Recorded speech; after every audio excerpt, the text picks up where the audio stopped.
Kozhikode പുറമേരിയിൽ electrical light കടയിൽ വൻ തീപിടുത്തം. പുറമേരി സർവീസ് സഹകരണ ബാങ്കിന് സമീപത്തെ കടയിലാണ് തീപിടുത്തമുണ്ടായത്. നാദാപുരം ഫയർഫോഴ്സ് എത്തി തീ നിയന്ത്രണ വിധേയമാക്കി.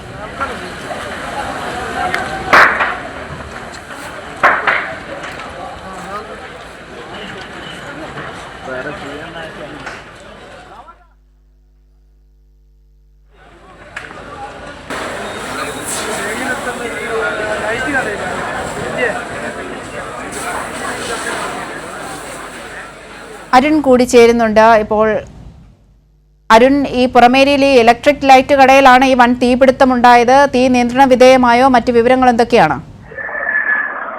അനന്തത വൈകിട്ടോടെ 2:45 ഈ വടകര പുറമേരിയിൽ ഇങ്ങനൊരു വലിയൊരു തീപിടുത്തം ഉണ്ടായത്.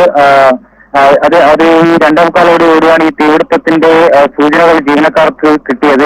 ഇത് ഒരു കെട്ടിടത്തിൽ തന്നെ സ്ഥിതി ചെയ്യുന്ന രണ്ട് കെട്ടിടങ്ങളാണ്, രണ്ട് ഷോറൂമുകളാണ്. അത് ഒരെണ്ണം ഇലക്ട്രിക്കൽ ആവശ്യങ്ങൾക്ക് വേണ്ടിയുള്ള സാമഗ്രികൾ സപ്ലൈ ചെയ്യുന്ന ഇലക്ട്രിക്കൽ ഷോപ്പും, അതോടൊപ്പം തന്നെ ആ കെട്ടിടത്തിൽ തന്നെ ഇലക്ട്രിക്കൽ സ്കൂട്ടറുകൾ വിൽക്കുന്ന ഒരു ഷോറൂമും ഉണ്ടായിരുന്നു എന്നുള്ളതാണ് നമുക്ക് മനസ്സിലാക്കാൻ കഴിയുന്നത്.